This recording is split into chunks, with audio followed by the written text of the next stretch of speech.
নবী করিম সাল্লাল্লাহু আলাইহি ওয়াসাল্লামের কাছে এসে বলেছেন, ইয়া রাসূলুল্লাহ, জ্বালাও পোড়াও জুলুম নির্যাতন পারসিকিউশন অবরোধ আমাদেরকে চারিদিক থেকে কিভাবে ঘিরে ধরেছে, আল্লাহর সাহায্য কখন আসবে? তখন নবী করিম সাল্লাল্লাহু আলাইহি ওয়াসাল্লাম বলেছেন, তোমরা বড্ড তাড়াহুড়া করছো। তোমাদের পূর্বে এমন অনেক রাত, এমন সম্প্রদায় অতীত হয়ে গিয়েছে যাদেরকে সিনা পর্যন্ত মাটি থেকে এনে হত্যা করা হয়েছে, যাদের শরীর থেকে মহান চিরুনি দিয়ে গোশত আলাদা করা হয়েছে, স্বামীর সামনে স্ত্রীকে ধর্ষণ করা হয়েছে, মা বাবার সামনে ছেলেকে শহীদ করা হয়েছে। তারা সেদিন কথা বলার সুযোগ পায়নি। আজকে তোমরা আমি নবীর সাথে কথা বলার সুযোগ পাচ্ছ। কোন একটা গাড়ি গন্তব্যে পৌঁছতে গেলে গাড়ির চাকা কোনো সময় উপরে উঠা লাগে, কোনো সময় নিচে যাওয়া লাগে।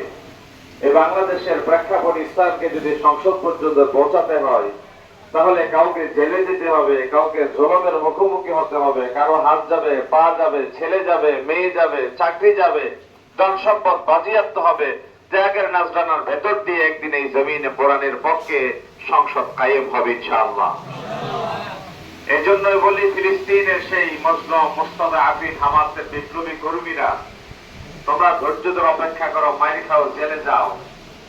একটা দালানের, একটা বিল্ডিং এর সমস্ত ইটেরা যদি অনশন করতো, আমরা কেউ ছাদে গিয়ে বৃষ্টিতে ভিজবো না, রোদে পড়বো না, আমরা কেউ সেফটি ট্যাঙ্কে নিচে গিয়ে মাটির তলায় ডুবে যাব না, তাহলে কেউ কোনোদিন কোনো বিল্ডিং দালান কোটা বিনির্মাণ করতে পারতো না। সময়ের প্রয়োজনে, চাহিদার আলোকে কোন সময় বৃষ্টিতে ভিজে, রোদে পড়ে, রক্ত দিয়ে, ঘাম জড়িয়ে এই জমিনে দ্বীনের পক্ষে অভ্যুদয় সৈনিকের ভূমিকায় অবতীর্ণ হওয়ার জন্য জাতি যখন প্রস্তুত হবে, আল্লাহ এই জমিনকে তখন দ্বীনের জন্য বরাদ্দ দিয়ে দিবে। ঠিক কিনা বলে?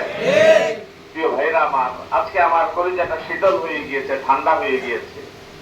সত্যিকার অর্থে আমার গিয়াসউদ্দিন ভাই আজকে সফল।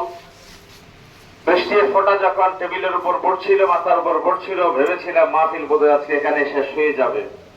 কিন্তু বর্দার পাশে বাস্তব দৃঢ় প্রতিজ্ঞবদ্ধ যে তারা আয়োজিত মাহফিলকে ভণ্ডুল করে ব্যর্থ হয়ে ঘরে ফিরতে জানে না। তারা আয়োজিত মাহফিলকে সফল এবং সফলতার চূড়ান্ত দেখে তারা ঘরে ফিরে যাওয়ার জন্য প্রত্যয় ব্যক্ত করার সিদ্ধান্ত নিয়েছে। আল্লাহ বলেছেন যে যারা সফলতার জন্য শেষ পর্যন্ত অপেক্ষা করে, আমি আল্লাহ তাদের মুখে হাসি বিজয়ের চিহ্ন হিসেবে দান করি। সুবহানাল্লাহ বলেন।